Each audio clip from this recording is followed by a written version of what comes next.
ఇక అనని మరి సాక్ష్యంతో కూడిన యేసయ్య మాటలు మెసేజ్ ఇవ్వాలని సాధారణంగా ఆహ్వానిస్తూ ఈ సమయాన్ని అప్పగిస్తూ ఉన్నాం. అందరూ చప్పటి కొట్టి ప్రభు మహిమపడదామా? ప్రభు మహిమ కొరకు.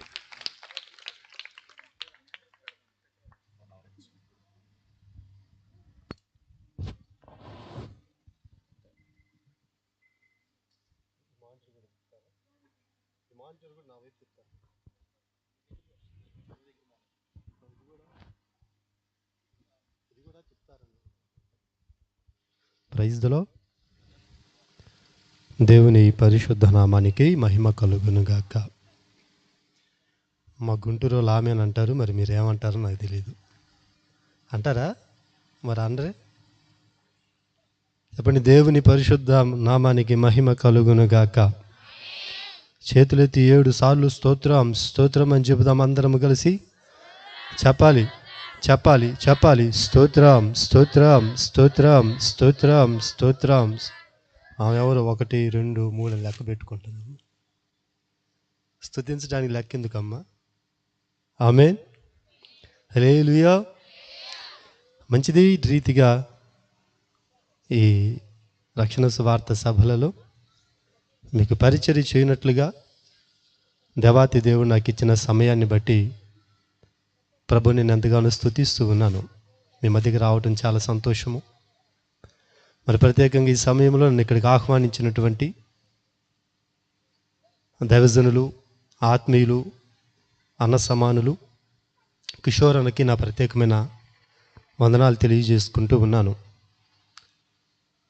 అదేవిధంగా స్థానికంగా సేవ చేస్తున్నటువంటి దైవజనులు రాజేష్ పాల్ గారికి కూడా నా ప్రత్యేకమైనటువంటి ప్రేమ వందనాలు తెలియజేసుకుంటూ ఉన్నాను. వేదికను అలంకరించినటువంటి దైవ సేవకులందరికీ కూడా నా హృదయపూర్వక వందనాలు. నాతో కూడా వచ్చినటువంటి యవన సహోదరులందరికీ వందనాలు. కూడి చేరు వచ్చినటువంటి ప్రాంతవాసులందరికీ కూడా పేరు పేరున నా హృదయపూర్వకపు శుభవందనాలు తెలియజేసుకుంటూ ఉన్నాను. అందరూ బాగున్నారా? బాగున్నానో బాగాలేదో ఎదురు చెప్పండి, గట్టిగా చెప్పండి, ఇంకొద్ది గట్టిగా. సియోను నుండి నా ప్రభు చేతులెత్తి మిమ్మల్ని అందరినీ ఆశీర్వదించునుగాక.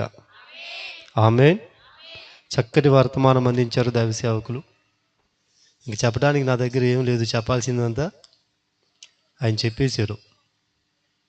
ఇంకేదన్నా ఆఖరి పెరుగన్నం ఉంటుంది కదా కొద్దిగా, అది నేను వడ్డించి ప్రార్థన చేసి వెళ్తాను. కోటమ్మ గారని మా పరిచర్యలో ఒక తల్లిగారు ఉండేవారు. నేను సేవకు వచ్చినటువంటి ప్రారంభ దినాలు. ఆ తల్లి గోంగూర వ్యాపారం చేస్తారు, అందుకని ఆమెను గోంగూర కోటమ్మ అంటారు అందరూ. ఆ తల్లికి దేవుడిచ్చినటువంటి కృప ఏంటంటే, మా గుంటూరు మార్కెట్లో తెల్లవారుజామున 5 గంటలకు వెళ్ళి 2 గంపల గోంగూర కట్టలు తెచ్చుకుంటుంది. 7 గంటల వ్యాపారానికి వెళ్తుంది, 9 గంటలకల్లా అమ్ముకొని వచ్చేస్తుంది. కారణం ఏంటంటే దేవుడు మంచి గొంతు ఇచ్చాడు. ఈ ఊరికి పిలిస్తే పక్క ఊరికి వినపడుతుంది అన్నమాట. అంత మంచి స్వరాన్ని ఇచ్చాడు ఆమెకి. అయితే ఈమెతో పాటు వెళ్ళే వాళ్ళందరూ మధ్యాహ్నం దాకా అమ్ముకొని వస్తే ఏమేమో అట్టెళ్ళి ఎటు వచ్చేది. అందరికి ఆశ్చర్యం. సరే, మంచిది, చాలా ఆత్మీయురాలు, ప్రార్థనా పరురాలు, భాషలు మాట్లాడిద్దాం, ఒక ఆత్మహత్య 6 ఎకరం చాలదు.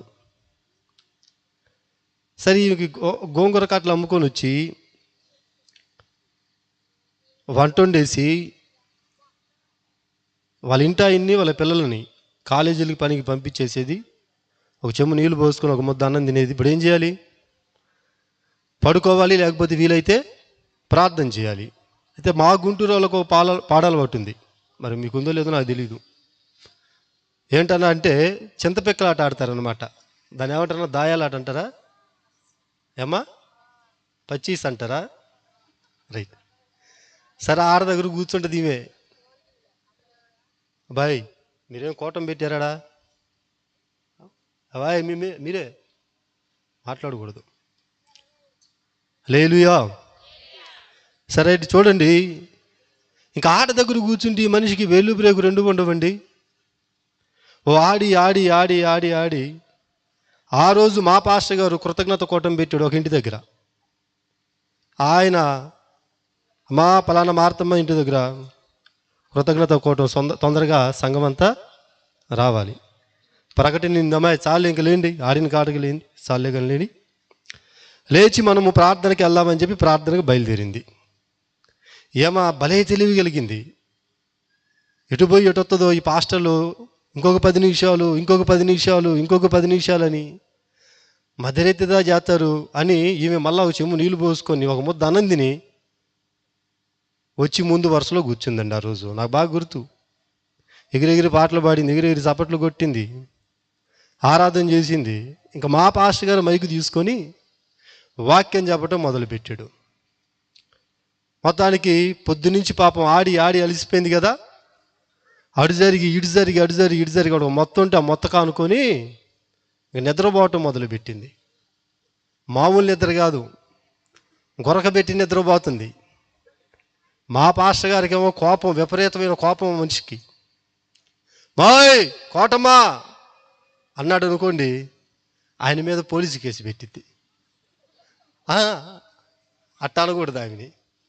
సరే అట్లాగని చెప్పేసి ఊరకు కూర్చుందామో గొరకబెట్టి నిద్రపోయి అందరిని కూడా ఇబ్బంది పెడుతుంది. మా పాస్టర్ గారు చేసేది ఏమి లేక ఆయన చూసి చూసి ఉండబట్టలేక ఏమన్నాడంటే హల్లెలూయా అన్నాడు. మా వాళ్ళు అయితే మీలాగా మౌనంగా ఉండలేదులే కానీ హల్లెలూయా అన్నారు. ఏమో ఉలిక్కి పలిగిసి గోంగూర గోంగూర అని కాకేసింది ఆమె. అంటే మనిషి ఎక్కడుంది? ప్రార్థనలోనే ఉంది. మనసు మాత్రం గోంగూర కట్టల మీద ఉంది. ఇప్పుడు ఎందుకు ఈ మాటలు మాకు ఎందుకు చెప్పారు పాస్టర్ గారు అంటే 2 పాయింట్లు. మొదటి పాయింట్ ఏంటంటే నేను మీకు కొత్త, మీరు నా కొత్త, కాబట్టి కొద్దిగా మిమ్మల్ని ఆ వైపు తిప్పుకోవాలి. రెండవది ఏంటంటే ఆల్రెడీ పాస్టర్ గారు ప్రసంగం చేశారు, మీరు మంచిగా పాటలు పాడారు, ఆరాధన చేశారు, ఒక ప్రసంగం విన్నారు. ఇంక రెండో ప్రసంగానికి మీకు అంతగా మనసు సిద్ధపాటు ఉండదు. కాబట్టి కొద్దిగా మీ మనసులను వాక్యం నిమిత్తమై, సాక్ష్యము నిమిత్తమై సిద్ధపరచాలని ఈ మాటలు చెప్పాను. పరిశుద్ధాత్మ దేవుడు మిమ్మల్ని అందరినీ దీవించునుగాక. ఈ రాత్రి నాతో, మీతో, ఈ ప్రాంత వాసులందరితో మాట్లాడునుగాక. చాలా క్లుప్తంగా, చాలా కొద్ది సమయము కొన్ని విలువైన మాటలను పరిశుద్ధ గ్రంథం నుంచి మనం ధ్యానం చేసుకుందాము. వర్తమానంలోని నా సాక్ష్యాన్ని నేను మీకు అందిస్తాను. మొదటి సమూయేలు పుస్తకము 16వ అధ్యాయము 12వ మాటను మనము ధ్యానం చేద్దాము.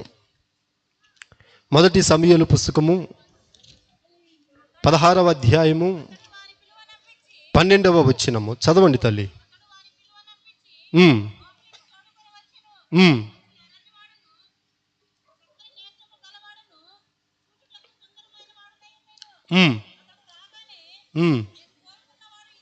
ఇతడే నీవు లేచి వానిని అభిషేకించమని యెహోవా సెలవీయగా సమూయేలు తైలపు కొమ్మును తీసి వాని సహోదరుల ఎదుట వానికి అభిషేకము చేసెను. పరిశుద్ధాత్మ దేవుడు మనతో మాట్లాడును గాక. ఆమేన్. సమూయేలు ప్రవక్త ప్రార్థన చేసుకుంటున్నటువంటి సమయంలో పరిశుద్ధాత్మ దేవుడు వచ్చి సమూయేలుతో మాట్లాడుతూ ఉన్నాడు. సమూయేలు, మీరు ఎందుకు ప్రార్థన చేస్తూ ఉన్నారు? నువ్వెందుకు దుఃఖపడుతున్నావు? సమూయేలు అంటున్నారు, అయ్యా మీరు ఏర్పాటు చేసుకున్నటువంటి సౌలు తన ఏర్పాటు నుంచి, పిలుపు నుంచి, దర్శనము నుంచి తప్పిపోయాడు. సౌలు నిమిత్తమై నేను కన్నీరు గారుస్తూ ఉన్నాను. తండ్రైన దేవుడు అంటారు కదా, సమూయేలు నేను విసర్జించినటువంటి సౌలు గురించి ఇంకెంతకాలము నువ్వు చింతిస్తావు, దుఃఖపడతావు, ప్రార్థిస్తావు? సౌలు కన్నా ఆత్మీయుడు ఒక ఆయన ఉన్నాడు. సౌలు కన్నా ప్రార్థనాపరుడు ఒక ఆయన ఉన్నాడు. సౌలు కంటే అభిషిక్తుడు, రోషము కలిగిన వాడు, సమర్పణ కలిగిన వాడు, త్యాగము కలిగిన వాడు ఒక అతను ఉన్నాడు. నువ్వు లేచి యెషయా ఇంటికి వెళ్ళు, అక్కడ నేను చూపించిన వానిని నీవు ఇజ్రాయేలు ప్రజల మీద 2వ రాజుగా అభిషేకించు. సమూయేలు లేచాడు, తన కొమ్మును తైలముతో నింపుకొని యెషయా ఇంట్లో అడుగు పెట్టాడంట. యెషయా అడుగుతా ఉన్నాడు, సేవకుడా, సమాధానముగానే వచ్చుచున్నావా?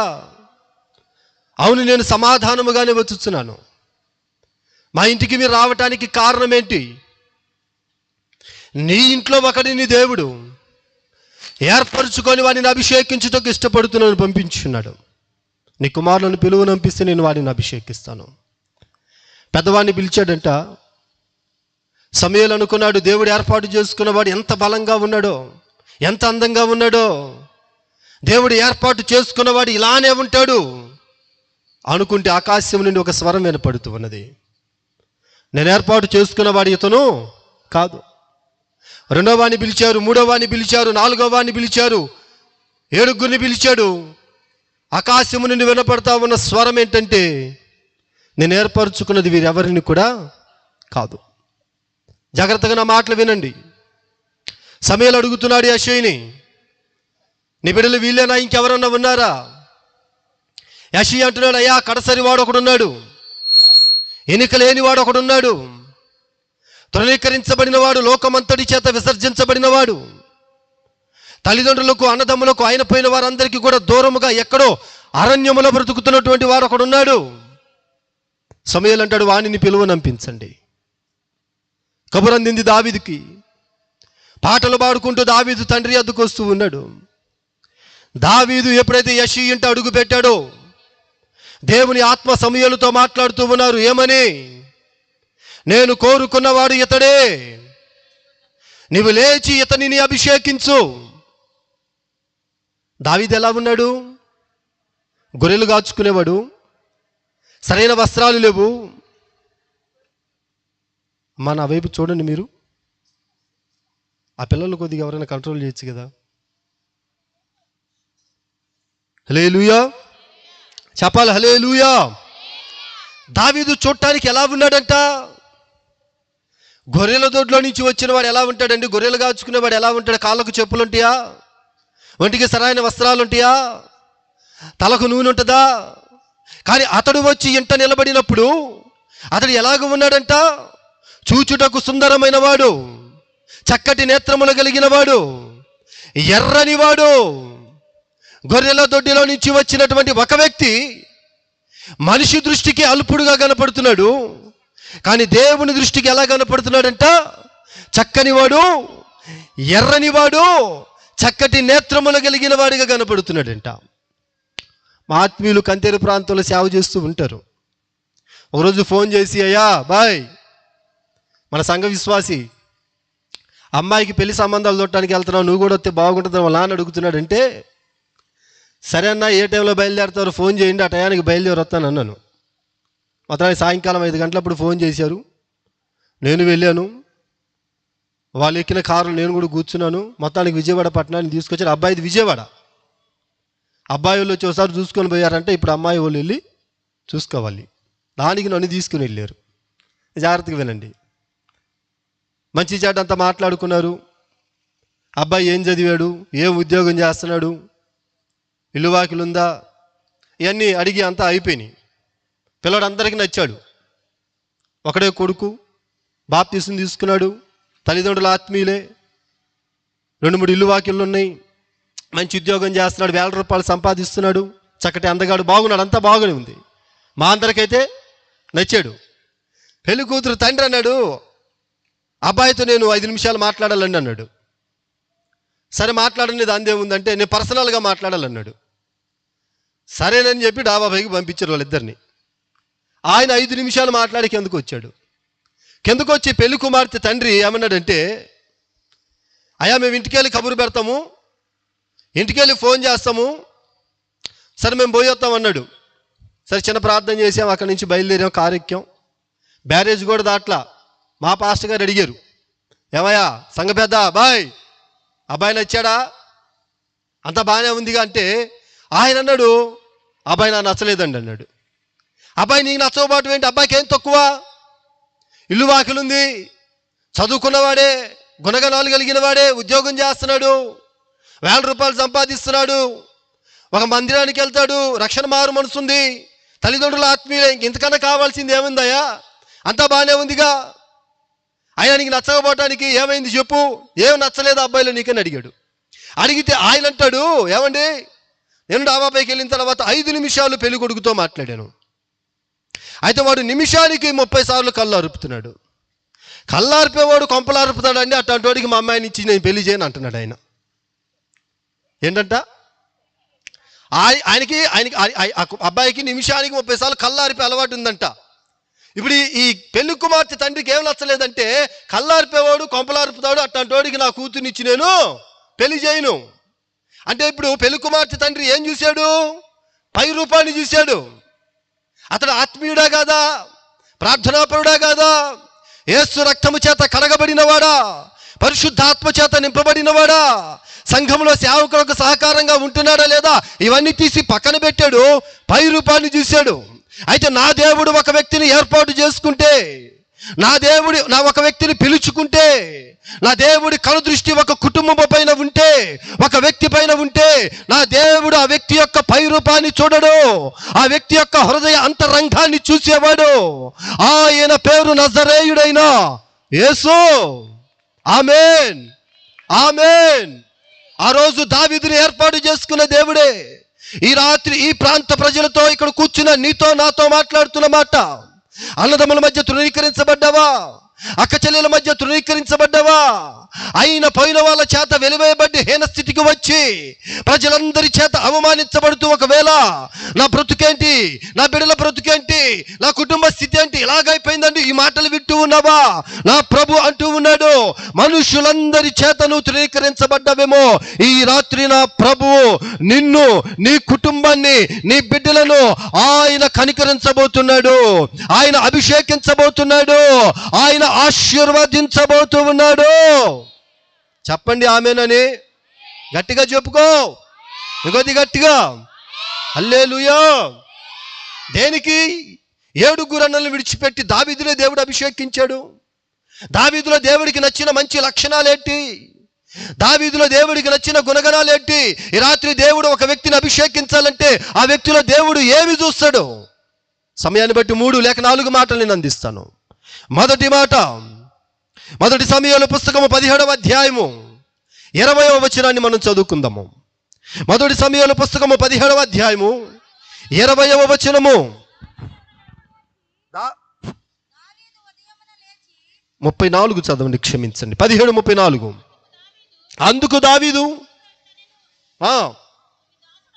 నీ దాసుడనైనా నేను నా తండ్రి యొక్క గొర్రెలు కాచుకుంటూ ఉండగా ఎలుకబంటిను రైట్ దాని నోట నుండి గొర్రెను విడిపించి తిని. చాలు. గొల్యాతు అనేటువంటి ఒక వ్యక్తి 40 రాత్రి పగళ్ళగా సవాలు విసురుతున్నాడు దేవునికి, దేవుని బిడ్డలకు విరోధముగా. అందరూ చూస్తూ ఉండిపోయారు, కానీ దావీదు అనేటువంటి ఒక యవనస్తుడికి మాత్రం రోషం కలిగిందంట, వైరాగ్యము కలిగినదంట. జీవము కలిగిన దేవుని తిరస్కరించుటకి సున్నతి లేని ఫిలిష్తీయుడి అంతా వాడి తల తెగనరికి ఇజ్రాయేలు మీద ఉన్న ఈ నిందను నేను తొలగిస్తాను, రాజు దగ్గరకు నన్ను తీసుకొని వెళ్ళండి. దావీదుని తీసుకొని వచ్చారు, సౌలు ఎదుట నిలబెట్టారు. సౌలు అనుకున్నాడు గొల్యాతుతో యుద్ధం చేసేవాడు 6 అడుగుల ఆజానుభావుడై ఉంటాడు, యుద్ధ వీరుడై ఉంటాడు, బలశూరుడై ఉంటాడని. కానీ దావీదు చూస్తే ఎలాగ ఉన్నాడంట? బాలుడైన దావీదంట, సౌందర్యవంతుడైన దావీదంట, ఎర్రని వాడైన దావీదంట, చక్కని నేత్రములు కలిగిన దావీదంట. సౌలు అన్నాడు, నైనా నువ్వేదో సమర్పణ, వైరాగ్యము, తొందరపాటు, యవన ప్రాయములో వాడిని చంపాలని వచ్చావు, కానీ వాడిని చంపడం అంత సులువేమీ కాదు.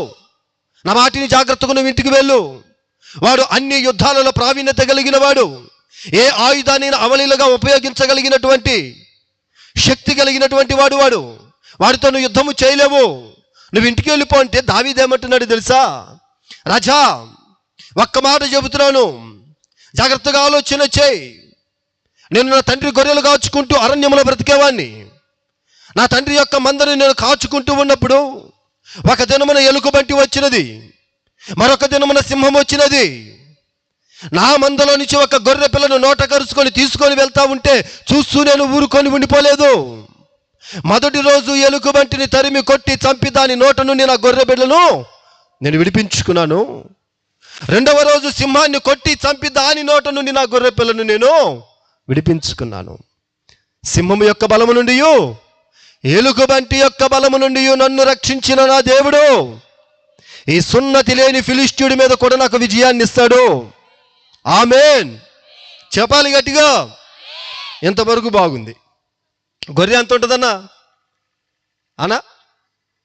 6,000 ఉంటుంది, 10,000 ఉంటుంది అనుకుందాము. ఇప్పుడు ఈ గొర్రెను ఒక సింహం కానీ ఎలుగుబంటి కానీ నోట గరుచుకొని పోతుంది. రైట్, జాగ్రత్తగా వినండి.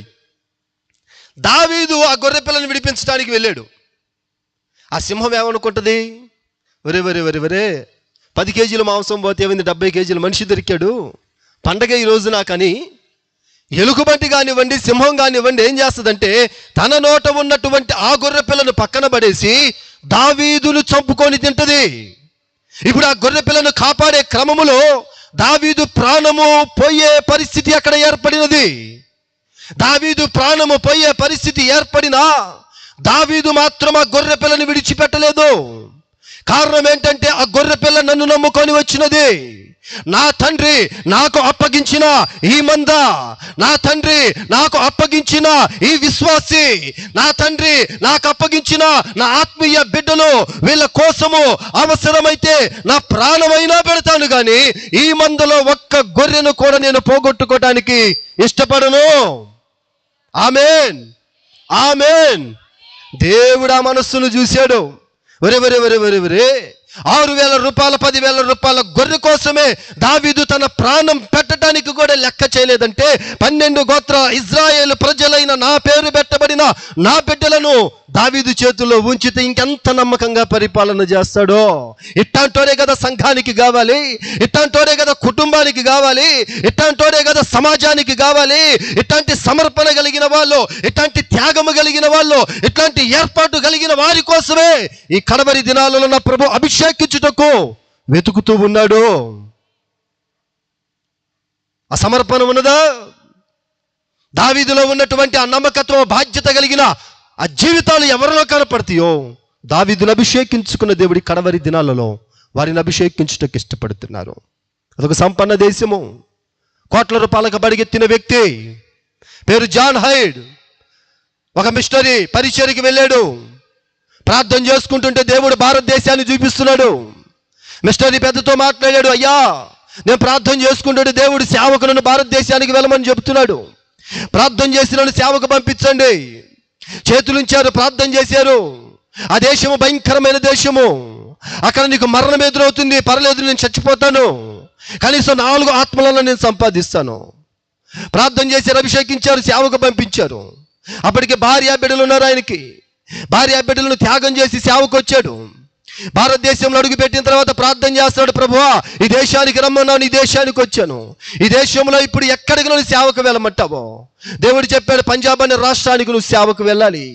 ఆ ప్రాంత ప్రజలు నశించిపోతున్నారు, ఆ ప్రాంత ప్రజలు చీకట్లో ఉన్నారు, ఆ ప్రాంత ప్రజల పట్ల నేను భారం కలిగి ఉన్నాను. జాన్ హైడ్, ఆ ప్రాంతానికి నువ్వు వెళ్ళి సువార్త ప్రకటించి నా బిడ్డలు నా వైపు ఆకర్షించు. పంజాబ్ రాష్ట్రానికి జాన్ హైడ్ అడుగు పెట్టినప్పుడు ఆ ప్రాంతం అంతా చీకటి చేత నింపబడి ఉన్నది, అల్లరి శక్తుల చేత నింపబడి ఉన్నది.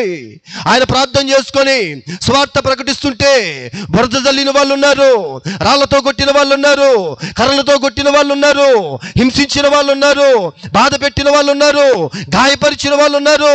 ఆయనకి అక్కడ వెల్కమ్ లేదు, స్వాగతాలు పలికే వాళ్ళు లేరు, వాక్యం వినేవాళ్ళు లేరు, ఇంట్లోకి రమ్మని పిలిచే వాళ్ళు లేరు, మంచినీళ్ళు ఇచ్చేవాళ్ళు లేరు, అంత ముద్ద అన్నం పెట్టేవాళ్ళు లేరు. ఆ గ్రామము, ఆ పట్టణము, ఆ రాష్ట్రములోనే యేసు ప్రభు అంటే తెలిసిన వాళ్ళు ఒక్కరు కూడా లేరు. జాన్ హైడ్ ప్రార్థన చేసుకునేవాడు రాత్రంతా, పగలంతా సువార్త ప్రకటించేవాడు. పగలంతా సువార్త ప్రకటిస్తుంటే ఎంతో మంది కొట్టేవాళ్ళు, బాధ పెట్టేవాళ్ళు, ఒంటి నిండా గాయాలే. తిరిగి నా దేశానికి వెళ్ళిపోదాము అని ఎన్నోసార్లు అనిపించిన దేవుడు గుండెల్లో పెట్టిన భారము ఆయనను వెళ్ళనివ్వడం లేదు. నశించిపోతున్న ఆత్మలను చూసినప్పుడు ఆయన ప్రాణము తల్లడిల్లిపోతా ఉన్నది. రాత్రంతా మోకాళ్ళని ఒక గుహలో, దేవా ఈ పంజాబ్ రాష్ట్రాన్ని రక్షించయ్యా, ఈ ప్రజలను రక్షించయ్యా, ఈ ప్రజలను కాపాడయ్యా, కన్నీరు కార్చి ప్రార్థన చేసేవాడు జాన్ హైడ్. ప్రార్థన చేసి ప్రార్థన చేసి ప్రార్థన చేసి ఆయన మోకాళ్ళంట ఉంటే మోకాళ్ళు ఎట్లాగో చెండులు కడతాయో అట్లాగో చెండులు కట్టినాయి అంట. ఆమేన్, ఆమేన్. అందుకని ఆయనకు ఒక పేరు ఒంటె కాళ్ళ జాన్ హైడ్ అంటారు ఆయన్ని. ఒంటె కాళ్ళ జాన్ హైడ్. ఆయన మోకాళ్ళు ఒంటె మోకాళ్ళు ఎలాగ ఉండేవి అంట. కొన్ని సంవత్సరాలు ఆ ప్రాంతంలో సువార్త ప్రకటిస్తుంటే ఎవరు ఆయనను అంగీకరించట్లేదు, ఎవరు ఆయనని స్వీకరించట్లేదు, ఎవరు ఆయనకు సహకరించట్లేదు. శరీరం బలహీనపడిపోయింది, ఆరోగ్యం క్షీణించింది, నోటి వెంట రక్తం వస్తూ ఉన్నది. అయితే ప్రియులారా గమనించండి, ఆ జాన్ హైడ్ని తన దేశానికి వెళ్ళి వైద్యం చేయించుకోవడానికి తన భార్య, తన వాళ్ళు కబురు పంపించారు. నా మాటలు జాగ్రత్తగా వినండి ప్రియులారా. హాస్పిటల్కి తీసుకొని వెళ్ళారు తన వాళ్ళు, తన దేశానికి పిలిపించి. బలహీనపడినటువంటి జాన్ హైడ్ని హాస్పిటల్లో వైద్యులు వైద్యం చేసి ఆ రిపోర్ట్లన్నీ వచ్చిన తర్వాత నివేరిపోయారు. కారణము ఆయన గుండె ఎడమ పక్కన ఉండాల్సిన గుండె కుడి పక్కకు జరిగింది. అందరికి ఆశ్చర్యం కలిగింది. డాక్టర్లందరూ మాట్లాడుకుంటున్నారు, వైద్య శాస్త్రంలో మనం ఎప్పుడు చూడలేదు కదా ఇట్లాంటి రోగాన్ని. ఎడమ పక్కన ఉండాల్సినటువంటి గుండె కుడి పక్కకు ఎందుకు జరిగింది? వాళ్ళలో వాళ్ళు మాట్లాడుకుంటున్నారు. అయితే పిల్లరా, జాన్ హైడ్, దేనికి మీరు అట్లా కంగారు పడుతున్నారో తెలియజేయండి. అయా, నీ శరీరంలో ఉండాల్సినటువంటి గుండె దాని స్థానం తప్పింది. దేనికి అలా జరిగిద్ది మాకు అర్థం కావట్లేదు. పెద్ద డాక్టర్ వస్తున్నాడు, పెద్ద డాక్టర్ నీకు వైద్యం చేస్తాడు. ఆయన నీకు టెస్టులు చేసి దేనికి ఇలా జరిగిందో చెబుతాడు. పెద్ద డాక్టర్ వచ్చాడు, ఆ రిపోర్ట్లన్నీ చూశాడు. జాన్ హైడ్తో మాట్లాడుతూ అన్నాడు, నువ్వు దేని గురించి అయినా బాగా బాధపడుతున్నావా? దేని గురించి అయినా గుండెలో భారం కలిగి ఉన్నావా? అవునయ్యా, నేను గుండెలో భారం కలిగి ఉన్నా. దేని గురించి? నేను ఒక సేవకుణ్ణి. భారతదేశంలో పంజాబ్ అనే రాష్ట్రము, ఆ రాష్ట్రంలో ప్రజలు నశించిపోతున్నారు. ఆ ప్రజల నిమిత్తమే గుండెల్లో భారం కలిగి నిద్రాహారాలు మాని నేను కన్నీరు గార్చి వాళ్ళ కోసం ప్రార్థన చేస్తూ ఉన్నానయ్యా. డాక్టర్ అన్నాడు, ఇంక నువ్వు ప్రార్థన చేయకూడదు, ఇంక నా దేశానికి వెళ్ళకూడదు, రాష్ట్రానికి వెళ్ళకూడదు, వాళ్ళ కోసం నువ్వు ప్రార్థన చేయకూడదు జాన్ హైడ్. ఇంకా నువ్వు వాళ్ళ కోసం ప్రార్థన చేసావంటే నీ గుండె ఆ భారాన్ని తట్టుకోలేక ఎప్పుడైనా ఆగిపోవచ్చు. కాబట్టి నువ్వు ఆ దేశానికి వెళ్ళొద్దు. ఆ మాట విన్నాడు జాన్ హైడ్. ఇంటికి వచ్చాడు, చిన్న ప్రార్థన చేసుకున్నాడు. భార్యాబిడ్డలను తల్లిదండ్రులు చేతికి అప్పగించాడు. భార్యాబిడ్డలు వద్దు అని ఏడుస్తున్నా కూడా మరి మాట వినకుండా మరలా ఆత్మల భారం మీద పంజాబ్ రాష్ట్రానికి వచ్చాడు. ఏ స్థలంలో మళ్ళా ప్రార్థన చేసేవాడు అదే స్థలంలో ప్రార్థన చేస్తూ పరిచర్య ప్రారంభించాడు. 10 రోజుల తర్వాత ఆ ప్రార్థన చేస్తున్నటువంటి స్థలంలోనే ఒక రాత్రి ప్రార్థన చేస్తూనే జాన్ హైడ్ గారు చనిపోయారు. జాన్ హైడ్ గారు మరణించారు. ఆ మిషనరీలు వచ్చారు, ఆయన పార్థివ దేహాన్ని తీసుకున్నారు, వాళ్ళ దేశానికి తీసుకొని వెళ్ళిపోయారు. ఆ రాష్ట్రంలో ఉన్న ప్రజలు అనుకుంటున్నారంట, మన రాష్ట్రానికి పెట్టిన పేడ పోయిందిరా. ప్రార్థన దేవుడు దేవుడు అని తిరిగేవాడు, యేసుక్రీస్తు అని తిరిగేవాడు, సువార్త అని తిరిగేవాడు చచ్చిపోయాడు అని వాళ్ళు పండగ చేసుకుంటూ ఉన్నారంట. కొన్ని సంవత్సరాలు గడిచింది ప్రియమైన దేవుని బిడ్డలరా. జాన్ హైడ్ అనేటువంటి ఒక సేవకుడు చచ్చిపోయాడు. అయితే జాన్ హైడ్ చేసినటువంటి ప్రార్థన చావలేదు. జాన్ హైడ్ చేసినటువంటి ప్రార్థన ఆలకించినటువంటి దేవుడు ఏం చేశాడంటే, ఆ రాష్ట్రము నుంచే భారతదేశమంతా తిరిగి 13,000కి పైగా సంఘాలు స్థాపించిన భక్త సింగ్ అనే ఒక దైవ సేవకుని పంజాబ్ రాష్ట్రం నుంచి లేవనెత్తాడు. సాధు సుందర్ సింగ్ అనే ఒక సేవకుని ఆ పంజాబ్ రాష్ట్రం నుంచి లేవనెత్తాడు. ఒక్క సేవకుడు చచ్చిపోతే 1000 సంఘాలు స్థాపించి లక్షల ఆత్మలను రక్షించగలిగిన గొప్ప సేవకులను ఆ రాష్ట్రం నుంచి నా ప్రభు లేవనెత్తాడు. ఈరోజు ఒక సేవకుడు చచ్చిపోయి ఉండొచ్చు, బిల్లీ గ్రహం లాంటి సేవకులను నా ప్రభు రాబోయే దినాల్లో ఈ భారతదేశంలో లేపబోతూ ఉన్నాడు. జాన్ వెస్లీ లాంటి సేవకులను ప్రభు లేవనెత్తబోతున్నాడు. ఒక యేసన్న, ఒక భక్త సింగార్ లాంటి సేవకులను నా ప్రభు మన దేశంలో లేవనెత్తబోతూ ఉన్నాడు. ఆమేన్, ఆమేన్. ఎవరిని ఆయన అభిషేకించుకుంటాడంటే జాన్ హైడ్ లాంటి త్యాగము కలిగిన, సమర్పణ కలిగిన యవ్వనస్తులు ఎక్కడైతే ఉంటారో వారిని ఆయన సేవ నిమిత్తం పిలుచుకుంటాడు, వారిని ఆయన సేవ నిమిత్తమే అభిషేకించుకుంటాడు. నశించిపోతున్న ఆత్మల నిమిత్తము ప్రాణం పెట్టగలిగిన సమర్పణ ఎవరిలో అయితే ఉంటుందో వారిని నా ప్రభు పిలుచుకుంటాడు. దావీదులో ఆ సమర్పణ ఉన్నది. అందుకని దేవుడు దావీదును ఏర్పాటు చేసుకున్నాడు. రెండవ మాట చూద్దాము, 17:20. నా సాక్ష్యాన్ని కొన్ని పంచుకోవాలి. క్లుప్తంగా నేను ఈ రెండవ మాట చెప్పి నా సాక్ష్యాన్ని చెప్పి ముగిస్తాను. దావీదు ఉదయాన్నే లేచి తన కాపరికి గొర్రెను అప్పగించి యెషయి తనకిచ్చిన ఆజ్ఞ చొప్పున ప్రయాణమైపోయెను. చాలు. ఎవరిచ్చిన ఆజ్ఞ చొప్పున? గట్టిగా చెప్పాలి. ఎవరిచ్చిన ఆజ్ఞట? యెషయి అనగా తన తండ్రి దావీదుని పిలిచి, నీ అన్నలు సైన్యంలో యుద్ధం చేస్తూ ఉన్నారు, మంచి మంచి భోజన పదార్థాలు తీసుకొని మీ అన్నల దగ్గరికి వెళ్ళి మీ అన్నల బాగోగులు కొనుక్కొని తిరిగి నా దగ్గరికి రమ్మన్నారు. దావీదంట పెందల కడనే లేచాడంట. దేనికి? తన తండ్రి చెప్పిన పని చేయటానికి. తన తండ్రి ఎక్కడికి వెళ్ళమన్నాడు? అన్నల దగ్గరికి వెళ్ళమన్నాడు. ఏనా అన్నలు బాగుపడుతుంటే తమ్ముళ్ళు ఓర్చుకునే దినాలేనా ఈ దినాలు? అరే, ఒక సేవకుడు మంచిగా సేవ చేస్తుంటే ఇంకొక సేవకుడు చూసి ఓర్చుకోలేనటువంటి పరిస్థితులు ఏర్పడ్డాయి నేటి దినాల్లో. అక్క బాగుపడుతుంటే చెల్లి ఓర్చుకోలేదు, చెల్లి ఇల్లు కట్టుకుంటే అక్క ఓర్చుకోలేదు. మా ఇంటి దగ్గరే 2 అన్నదమ్ములు, తల్లి ఆస్తి పంపకాలు చేసింది. పెద్దోడు కొద్దిగా మంచోడు, ఆ స్థలంలో మంచి ఇల్లు కట్టుకుంటున్నాడు. చిన్నోడు కొద్దిగా దుబారా చేసుకున్నాడు. వాళ్ళమ్మంది, అరే మీ అన్న స్లాబ్ వేసుకుంటున్నాడు రా. చిన్నోడా కొద్దిగా పోయి మీ అన్నకి సహకారంగా ఉన్నట్టు వాడేమన్నాడు తెలుసా? ఏది అట్టగా పడుతున్నావు? నీ కొడుకు ఇల్లు కట్టుకుంటే నేను వెళ్ళి ఇటుకి రాలేదు ఇస్తాలా?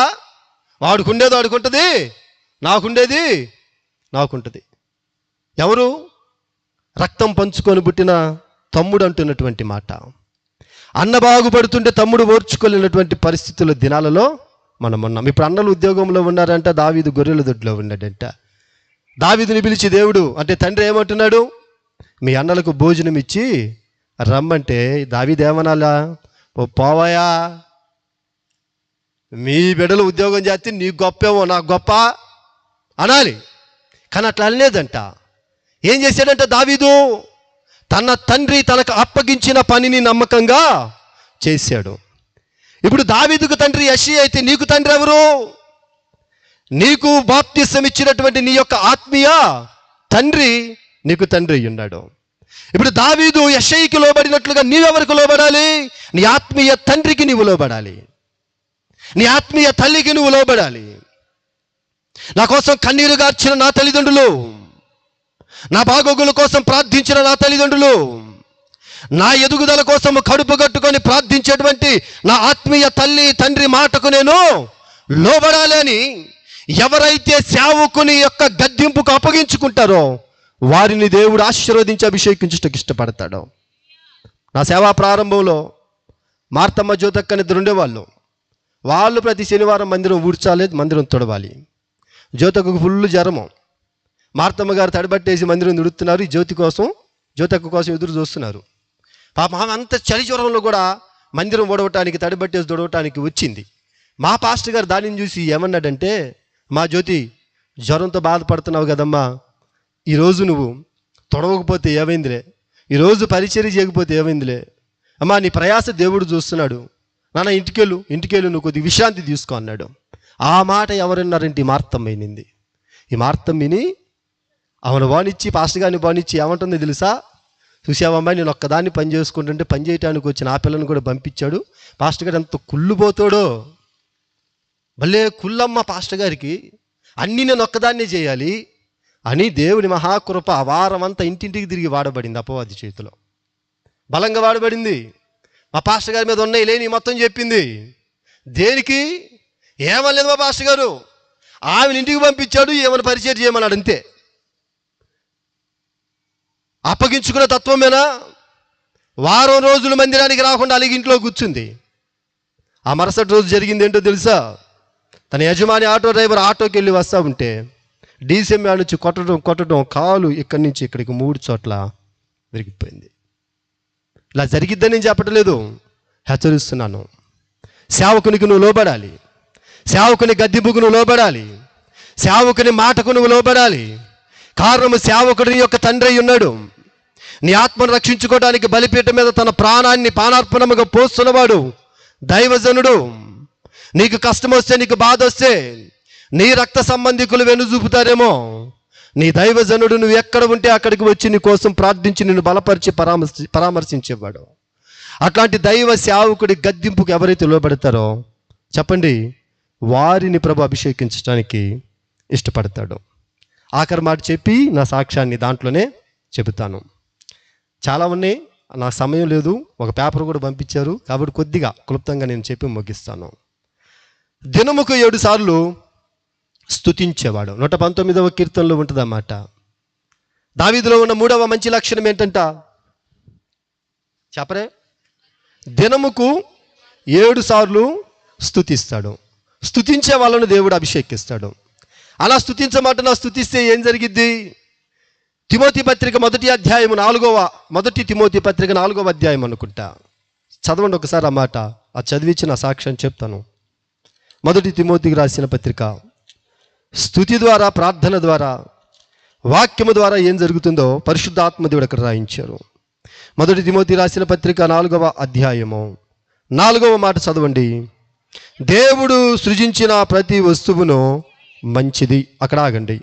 5వ వచనంలో రాయబడి ఉంటుంది, దేనికి అది మంచిదంటే అది దేవుని వాక్యము వలన, ప్రార్థన వలన పవిత్రపరచబడుచున్నది. దేవుని చేత సృజించబడినవన్నీ కూడా మంచివే. దేవుడి చేత సృజించబడినవన్నీ కూడా మంచివే. కానీ మనోళ్ళు అంటారు, మా ఆయన మంచోడు కాదన్న అంటారు, మా అబ్బాయి మంచోడు కాదన్న అంటారు, అన్న మంగళవారం మంచిది కాదన్న అంటారు, నల్లపిల్లి మంచిది కాదన్న అంటారు, విధవరాలు ఎదురొత్తే మంచిది కాదన్న అంట. అవన్నీ నువ్వు సృష్టించుకున్నాయే. కానీ వాక్యం ఏమని చెబుతా ఉన్నదంటే దేవుడు సృజించినవన్నీ కూడా మంచివే. అయితే దేవుడు సృజించినటువంటి వాటిని అపవాది పాడు చేస్తున్నాడు. ఇప్పుడు పాడైన వాటిని బాగు చేయాలంటే ఏం చేయాలంట? ఈ పాడైనటువంటి స్థలంలో కూర్చొని ఎవరైతే కృతజ్ఞతాస్తుతులు చెల్లిస్తూ దాని నిమిత్తము ప్రార్థిస్తారో, ప్రార్థన ద్వారా, కృతజ్ఞతాస్తుతి ద్వారా పాడైపోయినటువంటి ఆ వ్యక్తి తిరిగి పరిశుద్ధపరచబడతాడంట. నా పేరు బాజీ. నేను ఇస్లాం కుటుంబంలో జన్మించినటువంటి వాడిని. మా అమ్మ నాన్నకు వివాహమైన 7 సంవత్సరాలకు నేను పుట్టాను. లేక పుట్టాను. మేము కులానికి ముస్లింలం కాబట్టి మేము అల్లాహ్ని ఆరాధించే వాళ్ళము. రంజాన్ పండుగ వస్తే ఇప్పుడు 30 దినాలు ఉపవాసాలు జరుగుతున్నాయి వాళ్ళకి. మాకు కూడా ఉపవాస కూడికలు జరుగుతున్నాయి. సరే, మా తమ్ముడు ఇప్పుడు ఆల్రెడీ ఫాస్టింగ్, మా తమ్ముడు మారదలు మా వాళ్ళందరూ కూడా ఫాస్టింగ్స్ ఉండి పండగ మామూలుగా లేదు వాళ్ళది. అప్పుడే 2 సార్లు పోయి వచ్చారు షాపింగ్కి. వాళ్ళు మామూలుగా ఉండదు, రంజుగా ఉంటుంది ఇప్పుడు రంజాన్ వాళ్ళకి. అంటే మా అన్నదమ్ములందరికీ దేవుని నమ్మకం ముందు నేను కూడా అలానే ఉండేవాడిని. 30 రోజులు ఉపవాసాలు ఉండేవాడిని. నెల్లూరులో రొట్టెల పండుగ జరిగితే రొట్టెల పండుగకి వెళ్ళేవాడిని. కశ్మూరు, రహమతాబాద్ దర్గాలు ఉంటే ఆ దర్గాలకి వెళ్ళేవాళ్ళము. గ్యార్మీ పండుగ వస్తే మహాబూసుబాని జెండాలు తీసేవాళ్ళం మేము. పేర్ల పండుగ జరిగిద్ది మాది ఉదయగిరి దగ్గర పోరుమామిల్ అనేటువంటి ప్రాంతం మా నాన్నగారిది. పేర్ల పండుగ జరిగితే అక్కడ పేర్లు తీయటానికి ప్రతి సంవత్సరం ఏటేటా గుంటూరు నుంచి వెళ్ళేవాళ్ళము. ఏదైనా కష్టము బాధ వచ్చిందంటే కలీమా చదువుకునేవాడిని. లా ఇలాహా ఇల్లల్లాహు ముహమ్మద్ రసూలిల్లా ఔజుబిల్లాహి మినష్ షైతాన్ నిర్రహమాన్ నిర్రహీం అని కలీమాలు చదువుకుంటూ, సురాలు చదువుకుంటూ భక్తి చేస్తున్నటువంటి కుటుంబంలో పుట్టి పెరిగిన వాడిని నేను. అయితే మా ప్రాంతము రౌడీలకు కేంద్రం అన్నమాట. మా ప్రాంతంలో మేముంటున్నటువంటి స్థలము త్రాగుడికి కేంద్రము, వ్యభిచారానికి కేంద్రము, జోదానికి కేంద్రము. అదొక హోటలు. ఆ హోటల్ అన్నీ జరిగాయి. అన్ని పాపిష్టి పనులు, సకల పాపిష్టి పనులు ఆ హోటల్లో జరిగాయి. అట్లాంటి ప్రాంతంలో నేను పుట్టి పెరగటం వల్ల నా మంచి కన్నా ఎక్కువగా చెడుకే నేను ఆకర్షించబడ్డాను. 7వ తరగతి వరకు చదువుకున్నాను. ఆ తర్వాత చెడు సహవాసాలు పట్టి నేను చదువును ఆపేశాను. చెడు సహవాసాల వల్ల నాకు కొన్ని అలవాట్లు అభినయ్. సిగరెట్టు, గుట్కా, త్రాగుడు, వ్యభిచారము, ఇట్లాంటి చెడ్డ అలవాట్లన్నీ కూడా నాకు అభినవి. ఇప్పుడు విలాసవంతమైన జీవితం కావాలంటే చేతిలో డబ్బు కావాలి. మంచిగా చదువుకునేవాడి కంటే ఇంట్లో 10 రూపాయలు ఇస్తారు, కానీ లాంటి పాపిస్టోడికి ఎవడన్నా 10 రూపాయలు ఇస్తాడా? ఏమా ఇస్తాడా? ఇవ్వడు. మా నాన్న డబ్బుకు నన్ను దూరంగా పెడితే ఇప్పుడు నాకు తాగుడు కావాలన్నా, విలాసవంతమైన జీవితం కావాలన్నా డబ్బులు కావాలి. డబ్బులు మా నాన్న ఇవ్వట్లేదు. ఏం చేయాలని చేసుకుంటున్నప్పుడు కొంతమంది యవనస్తులతో నాకు పరిచయం ఏర్పడింది. వాళ్ళు ఎటువంటి వాళ్ళంటే వాళ్ళు దొంగతనాలు చేసేవాళ్ళు. వాళ్ళు అన్నారు, ఎవరే నీకు డబ్బు కావాలి, మాకు డబ్బు కావాలి, కాబట్టి నువ్వు మాతో కనుక వస్తే, మేము చెప్పినట్లు కనుక చేస్తే నీకు ఎంత డబ్బు కావాలంటే అంత డబ్బు వస్తుందని నాకు ఆ డబ్బు ఆశ చూపిస్తే వెనక ముందు ఆలోచించకుండా వాళ్ళతో కూడా కలిసి దొంగతనాలకు వెళ్ళటము ప్రారంభించాను. నేను వెళ్ళేటప్పుడేమో వాళ్ళందరికన్నా వెనకెళ్ళేవాడిని. దొంగతనాలకి. ఎందుకంటే మొట్టమొదట దొంగతనానికి వెళ్తున్నాను, పట్టుకొని కొడితే వాళ్ళని కొడతా, నేను వెనక నుంచి పరిగెత్తొచ్చని నేను వెనక నుంచి వెళ్ళేవాడిని. మతానికి దొంగతనం చేసి రాత్రి దొంగతనాలు చేసి వచ్చిన డబ్బులతో విలాసవంతంగా జీవించడం జీవితాన్ని అట్లాగా నేను కొనసాగిస్తూ ఉన్నాను. రాత్రులు తెనాలి నుంచి చీరాల వెళ్ళే బైపాసు, గుంటూరు నుంచి ఒంగోలు, నెల్లూరు, చెన్నై వెళ్ళే బైపాసు, ఇట్లాంటి బైపాసులు ఎన్నుకొని లారీ డ్రైవర్లు అప్పట్లో లోడ్లు దింపి ధనాన్ని తీసుకొని వస్తూ ఉండేవాళ్ళు. అట్లాంటి లారీ డ్రైవర్లను ఆపి వాళ్ళను కొట్టి వాళ్ళ దగ్గర ధనాన్ని దోచుకుంటూ ఇట్లాంటి చీకటి బ్రతుక్కి నేను అలవాటు పడి ఆ దొంగతనాలు డకాయిట్లు చేసుకుంటూ మా ఇంటి వాళ్ళకి ఇవేమీ తెలియకుండా జాగ్రత్త పడుతూ ఉన్న దినాలవి. అటువంటి పరిస్థితుల్లో రఫీ అనేటువంటి మా ఫ్రెండ్ ఒకడు ఏం చేశాడంటే, సినిమా హాల్ దగ్గర ఏదో గొడవ చేసి ఆ గొడవలో వాడిని పోలీసులు పట్టుకున్నారు. మా 9 మందిలో ఈడు కూడా ఒకడు. వాడిని పట్టుకెళ్ళి ఫుల్ కోటింగ్ ఇచ్చారు పోలీసులు. ఆ సినిమా హాల్ దగ్గర ఎందుకు గొడవ చేశాడు అది చెప్పాలి కదా వీడు. అది చెప్పకుండా ఈడేం చేశాడు, యవనస్తులారు అయ్యా జాగ్రత్తగా వినండి. ఆడేం చేశాడంటే, ఏందండి ఏంది నేను ఒక్కనే దొరికానా, ఏంది నన్నే కొడతారు, నా వెనక ఇంక 8 మంది ఉన్నారు, వాళ్ళని పట్టుకోరా, వాళ్ళు చేశారన్నీ, నేను ఒక్కనే దొరికానా, ఇది నన్నే కొడుతున్నారు అని వాడు మా 8 మంది గురించి చెప్పాడు. 8 మందా? 8 మంది ఏంట్రా, ఎవర్రా 8 మంది, ఏం చేశారా అంటే, సినిమా హాల్ దగ్గర చేసిన గొడవే మీకు తెలుసు సార్, ఎస్ఐ గారు రాత్రులు మేము దొంగతనాలకు వెళ్తాం, ఇది తెలుసా మీకు, వచ్చే పోయే లారీ లాపి వాళ్ళని కొట్టి వాళ్ళ దగ్గర డబ్బులు లాక్కుంటాం, అది తెలుసా మీకు, ఆ బ్యాచ్లో నేను ఒక్కడిని, ఈరోజు నేను ఒక్కనే దొరికానా, వాళ్ళు దొరకలేదా, పదండి వాళ్ళు ఎక్కడ ఉన్నారు నేను చూపిస్తా పదండి మీకు తెలియకపోతని వాడు మేము కూర్చొని పేకాట ఆడే స్థలానికి పోలీసులను తీసుకొని వచ్చాడు. వాడెవడ బయటోడు కాదు, ఇంట్లో వాడే మమ్మల్ని పట్టించింది, మావాడే మమ్మల్ని పట్టించింది. వాడు ఏమని ప్రమాణాలు చేసేవాడంటే, బాబాయ్ నీకోసం ప్రాణం పెడతానురా, నీకోసం చచ్చిపోతానురా, ఎవరినన్నా చంపుతా నిన్నేమన్నంటే అని ప్రమాణాలు చేసినోడాడు. వాడు నమ్మకంగా పోలీసులు దొరికి మమ్మల్ని నమ్మకంగా వచ్చి ఒక్కొక్కరిని పట్టుకొని కొట్టారండి. 3 రోజులు ఫుల్ కోటింగ్ ఇచ్చారు. రే రఫీగా ఎందుకు చెప్పావరా మా పేరుని అడిగాం. దొరికితే నేను ఒక్కనే దొరకాలా, కలిసి దొంగతనం చేసాం, కలిసి డబ్బులు పంచుకున్నాం, కలిసి తిన్నాం, కలిసి తాగాం, కలిసి పెరిగాం, కలిసే పోలీస్ స్టేషన్లో కూర్చోవాలరా మనము. బా వాడి నమ్మకత్వం చూడండి. 3 రోజులు తిండి తెప్పలు లేకుండా చీకటి గదిలో పెట్టి పుల్లు కోటింగ్ ఇచ్చారు. ఇయ్యనరా ఇంకేమైనా చేశారా, ఇంకెక్కడ చేశారు, ఎక్కడ దాచిపెట్టారు, ఎవరెవరు చేపించారు, మీ వెనక ఎవరున్నారు, పెద్ద పెద్దోళ్ళ పేర్లు చెప్పాలి, ఇంకా చేయరాని నీచమైన కార్యాలు చీకటి కార్యాలన్నీ చేసాము. లైవ్ వెళ్తుంది కాబట్టి అవన్నీ చెబితే ప్రమాదము. అయితే భయంకరమైనటువంటి ఆ చీకటి జీవితానికి అలవాటు పడి నేను పోలీసులు పట్టుకుంటే పోలీసు వాళ్ళు కొట్టిన దెబ్బలకి తట్టుకోలేక, అయ్యా ఇంక చచ్చిపోతాం, మమ్మల్ని కొట్టొద్దు, మా అమ్మా నాన్న కబురు పెట్టండి, మా వాళ్ళకి కబురు పెట్టండి, ఇంక ఈ జీవితాన్ని మేము జీవించమి బ్రతకము అని పోలీసు వాళ్ళ కాలా ఎల్లబడితే, మాలో చదువుకున్న పిల్లలు కొంతమంది ఉన్నందున మా తల్లిదండ్రులకు కబురు పెట్టారు. మా తల్లిదండ్రులు వచ్చారు, మా వల్ల నష్టపోయిన వాళ్ళని పిలిపించారు, వాళ్ళకి ఇవ్వాల్సినటువంటి తులమో పొలమో ఈ చేతిలో పెట్టి, అయ్యా పిల్లలు తెలియక చేశారు దయతో క్షమించండి, చదువుకున్న పిల్లలు ఉన్నారు, జీవితాలు నాశనం అయిపోతాయి అని కాలా ఎల్లబడితే పోలీసు వాళ్ళు కూడా క్షమించి, మా వల్ల నష్టపోయిన వాళ్ళు కూడా క్షమించి మా మీద కేసు లేకుండా మనం క్షేమంగా బయటికి పంపించారు. బయటకు వచ్చినాక మా అమ్మ నాన్న ఏమనుకున్నారంటే, వీడికి ఇచ్చిన కోటింగ్ వీడు ఖచ్చితంగా ఇక మారతాడు అనుకున్నారు. కానీ బయటకు వచ్చిన దగ్గర నుంచి అంతకుముందు బాజీ అని పిలిచేవాడు, ఇప్పుడు పోలీస్ స్టేషన్కి వాళ్ళు వచ్చినాక రే బాజన్న వచ్చాడ్రా అంటున్నాడు. ఇప్పుడు బాజీకి ఏమి ఆడైంది, అన్న కలిసింది. బాజన్న ఏడకెళ్ళి బాజన్న భజన, ఎలాగానే సిగరెట్, ఎలాగానే టీ, ఎలాగానే గుట్కా ప్యాకెట్, ఎలాగానే ఒక 4-5 పక్కన గుమ్మి కొట్టము. బాగుపడాలన్నా కూడా సమాజం నన్ను బాగుపడలేదు. ఎప్పుడు 15 మంది ఉండేవాళ్ళు, ఇంకా దొంగతనాలు మానేసాం, ఒక స్టెప్ పైకి వచ్చాం. ఏంటి, ఒరే ఫలానా ప్రాంతంలో ఫలానా వాడు ఉన్నాడు రా,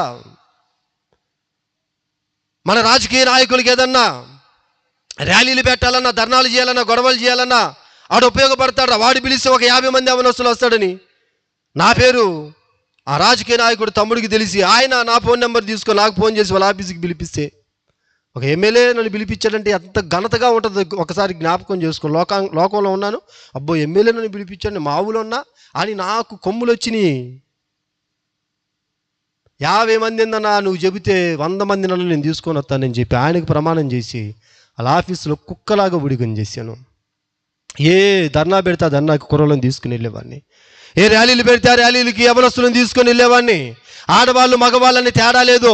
500 మంది కావాలా, అరగంటలో 500 మందిని సిద్ధపరిచేవాడిని. ఆడవాళ్ళనేమో ఆటోలు ఎక్కించేవాడిని, మగపిల్లలనేమో బైకులు ఎక్కించేవాడిని. మొత్తాన్ని తీసుకుని వెళ్ళి గంటలో ఆఫీస్ ముందు నిలబెట్టేవాడిని. అట్లాగా యవనస్తులందరిలో, ఆడవాళ్ళల్లో, మగవాళ్ళందరిలో ఫాలోయింగ్ పెరిగిపోయింది. ఇంకా ఒక పక్కేమో చుట్టూ యవనస్తులు, ఇంకో పక్కనేమో ఎమ్మెల్యే అండ, మరొక పక్కనేమో కండబలం గుండె బలం. ఇంకా నన్నెవర్రా ఆపేది, నన్నెవర్రా కదిలించేది అని ఒక గర్వము, అహంకారం, అతిశయముతో కళ్ళు నెత్తికెక్కి చిన్న పెద్ద చూసేవాడిని కాదు, మంచి మర్యాద చూసేవాడిని కాదు. మాటకు ముందు చేయి చేసుకోవటము, ఎవరిని ఎట్లా పెడితే ఎట్లాగా మాట్లాడటము, తల్లిదండ్రులను దుఃఖపరచటము, పెదనాన్న చిన్నాలను దుఃఖపరచటము, ఇంట్లో రక్త సంబంధికులు బాధ పెట్టడము, మా ప్రాంత ప్రజలను బాధ పెట్టడము. ఎట్లాంటి శాడిస్ట్గా నేను తయారయ్యానంటే, మధ్యరాత్రి ఫుల్గా దాగి మేము యవనస్తులం అందరూ రోడ్డు మీద నడుచుకుంటూ వస్తే, ఎండాకాలము మా చిన్నతనములు అంటే మా యవన ప్రాయంలో మంచాలు బయట వేసుకొని పడుకునే వాళ్ళు. తాగే సిగరెట్ ఏం చేసేవాళ్ళం అంటే, బయట పడుకున్నటువంటి వాళ్ళ బొగ్గల మీద, శరీరాల మీద ఆ సిగరెట్లు ఆరిపితే వాళ్ళు కేకలు పెట్టుకుంటూ లేచేవాళ్ళు. ఎందుకు ఇట్లా చేశారని అడిగినందుకు వాళ్ళను కొట్టేవాళ్ళము.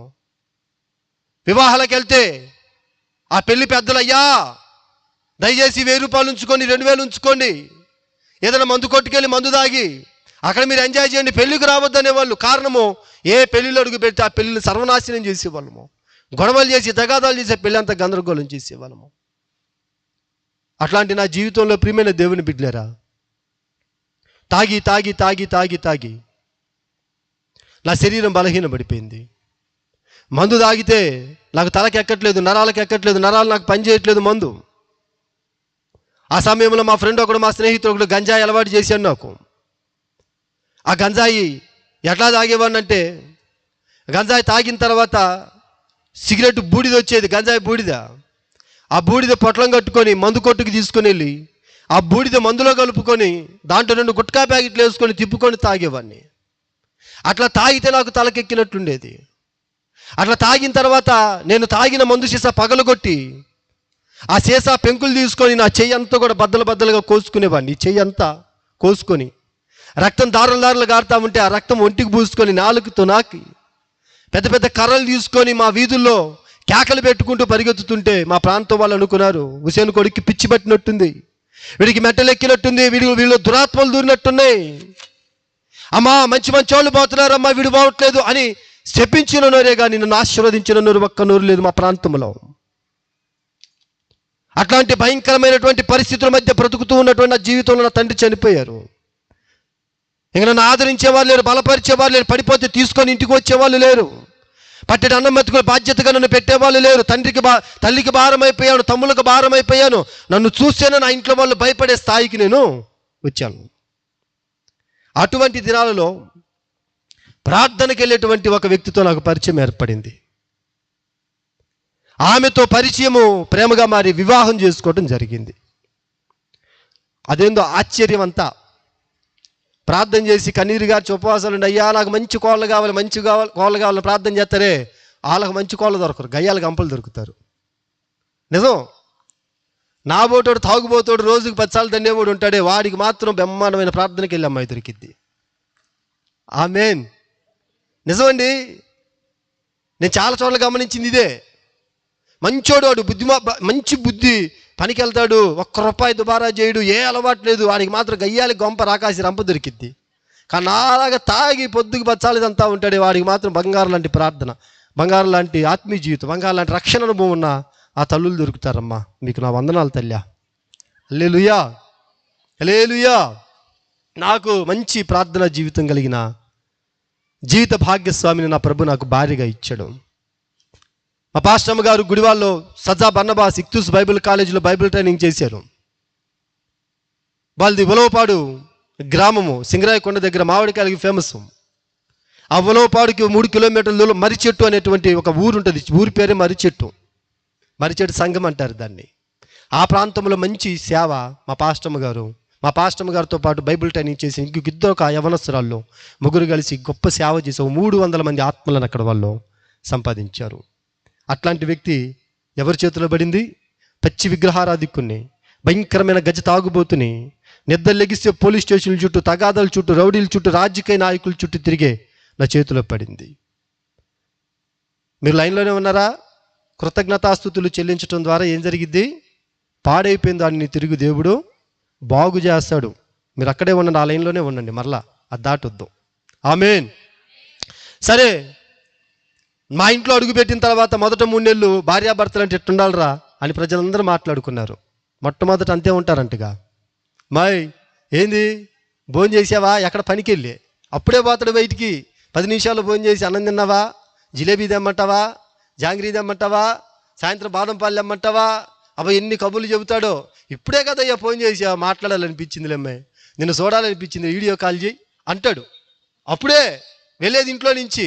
ఎంత ప్రేమ ప్రారంభంలో, ఏమకు కూడా యమా ప్రేమ మాట బన్నీదు. అదేందో మరి సంవత్సరం తర్వాత వచ్చి ఎదురు నుంచి ఉంటే పో పక్కకు పోమే, నీ మొహం చూడబుద్ధి కావట్లేదు, అసవేస్తుంది నిన్ను చూస్తుంటే, మెంటలెక్కుతుంది నిన్ను చూస్తే అంటాడంట. ఏమైపోయింది? 3 నెలల తర్వాత, సంవత్సరానికి ఆ ప్రేమ చల్లారిపోయింది. ప్రేమలో మార్పు వచ్చేసింది. మనిషి ప్రేమలో మార్పు వస్తుందేమో కానీ దేవుని ప్రేమలో మార్పు రాదాని. నిన్న నేడు నిరంతరము ఏకరీతిగా నిన్ను నన్ను ప్రేమించే దేవుడై ఉన్నాడు. ముదిమి వచ్చు వరకు ఆయన ఎత్తుకొని ముద్దాడు దేవుడై ఉన్నాడు. నా ప్రేమలో మార్పు వచ్చిందేమో కానీ నా భార్య విషయంలో, నా యేసయ్య ప్రేమలో మాత్రం నా భార్య విషయంలో మార్పు రాలేదు. భయంకరంగా కొట్టేవాడిని. నేను ఇస్లాం కుటుంబంలో పుట్టాను, నువ్వేంటి నా ఇంటికి వచ్చి ప్రార్థన చేస్తున్నావని బైబిల్ తీసుకొని గోడకేసి కొట్టిన దినాలున్నాయి. ప్రార్థన చేసుకుంటున్నటువంటి నా భార్యను గుండెల మీద కాళ్ళతో తన్నిన దినాలున్నాయి. నేను తాగి మంది ఎక్కువైపోయి ఇంటికి వచ్చి నా భార్యని సిగరెట్లకు పంపించేవాడిని, గుట్కా ప్యాకెట్లు లేమని పంపించేవాడిని. నేను వెళ్ళనయ్యా, ఏదన్నా చెప్పు చేస్తాను. నేను బైబిల్ ట్రైనింగ్ చేసి దేవుని సేవకుల చేత అభిషేకించబడి దేవుని సేవ చేసిన ఒక సేవకురాలయ్యా నేను. అట్లాంటి అపవిత్రమైన వాటిని నేను మోయకూడదంటే ఇష్టం వచ్చినట్టు కొట్టేవాడిని. రక్తము దారాలు గారిపోయేది. మా ఇంటి చుట్టుపక్కల వాళ్ళు, మా అమ్మ వాళ్ళు వచ్చి ఎందుకు ఈ అమ్మాయిని కొడుతున్నామంటే వాళ్ళను నోటుకొచ్చినట్లు తిట్టేవాడిని. నా పిల్లం నా ఇష్టం, కొట్టుకుంటా చంపుకుంటా, అడగటానికి మీరెవరు అని అడిగితే వాళ్ళ మీద తగాదా పడేవాడిని. నా నోటికి బల్లాక ఎవరు వచ్చేవాళ్ళు కాదు, నా భార్యను కాపాడేవాళ్ళు కాదు. పన్నులు తినేది, రక్తం దారాలు కారిపోయినా ఇంట్లో గుట్టుగా పడుండేది కాదు. ఏ రోజు నా భార్య రోడ్డెక్కింది కాదు. ఏ రోజు 10 మందిలో నన్ను అల్లరి చేసింది కాదు. ఏ రోజు నలుగురిలో నన్ను అగౌరవపరిచేది కాదు. నాకు అది ఆశ్చర్యం అనిపించేది. ఒరే, మా ఇంటి దగ్గర వాళ్ళు చిన్న గొడవ అయితే రోడ్డుకి ఎక్కుతారు భార్యాభర్తలు. నా భార్య ఎంత కొట్టినా, ఎన్ని తన్నులు తిన్నా ఇంట్లో నుంచి గుట్టు బయటికి రానివ్వదు, మాట బయటికి రానివ్వదు. ఏంటి అమ్మాయిలో ఉన్న ప్రత్యేకత అర్థమయ్యేది కాదు. రాత్రులు నేను తాగి కొట్టి పడిపోతే నా ముఖం మీద నీటి చుక్కలు పడతా ఉండేది. మధ్యరాత్రి 2 గంటలప్పుడు మెలకు వచ్చి చూస్తే నా భార్య నా మీద చేతులు పెట్టి కన్నీరు గార్చి ప్రార్థన చేస్తూ ఉండేది. అయ్యా, నా భర్తను రక్షించు, నా భర్తను రక్షించు, నీ సేవ చేస్తానని నాకు ప్రమాణం చేసి పెళ్లి చేసుకున్నాడు. మాట తప్పాడు, ఈయనను అభిషేకించాలి, ఈయనని సేవకును పిలుచుకోవాలి. తెల్లవారుజాము 4 గంటల చల్లటి చలిగాల్లో మా ఇంటి ఎదురుగా ఉన్నటువంటి ఒక మందిరానికి వెళ్ళి గంటల తరబడి ప్రార్థన చేసేది. నన్ను పెళ్లి చేసుకున్న తర్వాత సంవత్సరానికి 2 సార్లు బైబిల్ చదివేది నా భార్య. సంవత్సరానికి 2 సార్లు బైబిల్ చదివేసేది. ప్రతిరోజు మధ్యాహ్నం కొంచెం గంటలు బైబిల్ చదివేది. విసుగు పుట్టేది, కోపం వచ్చి నిన్ను కొడతా ఉండేవాడిని. అప్పుడు ఆమె భక్తి ఏంటో నాకు అర్థం కాలేదు. కొంతకాలానికి నా 2 ఊపిరితిత్తులు పాడైపోయినాయి, బలహీనపడిపోయాను. గవర్నమెంట్ హాస్పిటల్ తీసుకుని వెళ్ళారు. అబ్బాయి బతకరు, తీసుకెళ్ళిపోండి అన్నారు. గుంటూరు పశువుల హాస్పిటల్ ఎదురు బాబురావు గారు టీబీ స్పెషలిస్ట్, ఆయన దగ్గరికి నన్ను తీసుకుని వెళ్ళారు. ఆయన వైద్యం అంటే టెస్టులు చేసి ఏం చెప్పాడంటే, ఈ అబ్బాయి టీబీ జబ్బు వచ్చింది, టీబీ జబ్బు ముదిరిపోయింది, ఈ అబ్బాయి వైద్యానికి బతకడు, తీసుకొని వెళ్ళిపోండి అన్నారు. నన్ను తీసుకొని వచ్చి ఇంట్లో పడేశారు.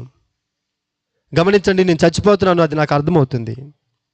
మా చుట్టాలు, మా బంధువులు అందరూ కబురు పెట్టారు. అందరూ వచ్చి నన్ను చూసి వెళ్తున్నారు. నాతో పాటు తిరిగిన నా స్నేహితులు ఒక్కడు కూడా నన్ను చూడటానికి రావటం లేదు.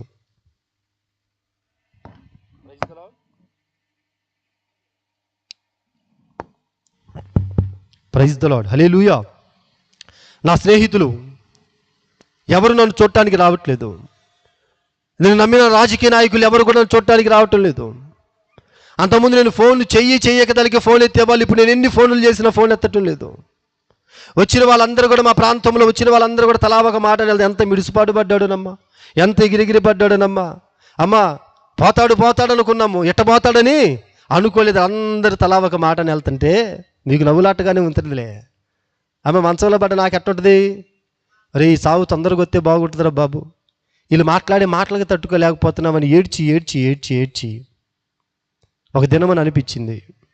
అయినా నేను ఎందుకు ఏడవాలి, నేను భక్తి చేశాను కదా, నేను నమాజులకు వెళ్ళాను కదా, నేను సూరాలు చదివాను కదా, కలీమాలు చదివాను కదా, నా అల్లాహ్ నన్ను రక్షించుడా అని నేను ఆరాధించినటువంటి దేవుణ్ణి నేను ప్రార్థన చేయటం మొదలుపెట్టాను. అల్లా మేరు గునా మాఫ్ కరో, అల్లా మింజ బచావ్, అయ్యా నా పాపాలు క్షమించు, నన్ను రక్షించు, నన్ను కాపాడు, నన్ను బాగు చేయి. నేను ఇక నమాజ్కి వస్తాను, మసీదులో ఉంటాను, నిన్ను నమ్మి నీకు నచ్చిన బిడ్డగా నేను బ్రతుకుతాను అని ఎన్నో తీర్మానాలు చేసుకొని ఉదయం నుంచి రాత్రి దాకా నేను ఆరాధించినటువంటి నా దేవుని పేరు పెట్టి పిలిచి గొంతు ఎండిపోయింది. ఇద్దరు పట్టుకొని లేపి కూర్చోబెట్టాలి, అట్లాంటి స్థితికి నేను వచ్చేసాను. ఇంకా ఆఖరిగా అనిపించింది, దేవుడు కూడా నన్ను అసహించుకున్నాడు నా పాపాలను బట్టి. ఇక దీనికన్నా బ్రతకటం కన్నా చచ్చిపోవటం మేలని ఉరిపోసుకొని చచ్చిపోవడానికి నేను సిద్ధపడి లేచి కూర్చున్నాను. మధ్యరాత్రి 10:30 ఆ టైంలో నేను చనిపోవాలనుకుంటున్నటువంటి సమయంలో శబ్ద యంత్రము ద్వారా ఒక మాట నాకు వినపడుతుంది. ఒక దైవ సేవకుడు సువార్త చెబుతూ అంటూ ఉన్నాడు, నా కుమారుడా 2000 సంవత్సరాల క్రితము యేసు అని నేను నీ కోసం మరణించాను, నువ్వెందుకు మరణించాలనుకుంటున్నావు? ఆ మాట దగ్గర నేను ఆగిపోయాను. నా కోసం మరణించిన దేవుడు ఉన్నాడా? నన్ను ప్రేమించిన దేవుడు ఉన్నాడా? నేను ఆరాధించినటువంటి దేవుణ్ణి పేరు పెట్టి ఉదయం నుంచి పిలుస్తా ఉన్నాను, ఏ దేవుడు నా దగ్గరికి రాలేదు. నా భార్య చెబుతుంది యేసు దేవుడని, ఈ పాస్టర్ గారు చెబుతున్నాడు యేసయ్య దేవుడని. యేసయ్య దేవుడైతే నన్ను రక్షిస్తాడా? నాలో సందేహం ప్రారంభమైనది. ఆ పాస్టర్ గారు వాక్యం చెబుతూ ఒక మాట అన్నాడు, నీ అపరాధాల అతిక్రమాలు దేవునికి అడ్డంగా ఉన్నాయి. నీ హృదయపు వాకిడి దగ్గర నిలబడి యేసయ్య తలుపు తడుతూ ఉన్నాడు. ఆయన స్వరము విని నువ్వు తలుపు తీసిన ఎడల ఓ యవనస్తుడా, నా ప్రభు నీ జీవితాన్ని బాగు చేయటకు సిద్ధంగా ఉన్నాడు. అక్కడే మోకరించాను. నాకు ప్రార్థన చేయటం రాదు. ఆ రోజు 5 నిమిషాలు, యేసయ్యా నేను పాపిని, ఘోర పాపిని, నా అపరాధాలు క్షమించండి, నా అతిక్రమాలు క్షమించండి, నువ్వు దేవుడు అని ప్రపంచమంతా చెబుతా ఉన్నది.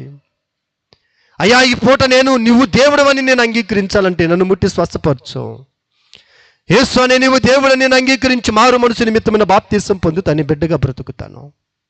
చిన్న ప్రార్థన చేసుకుని కుప్పగొలిపోయాను.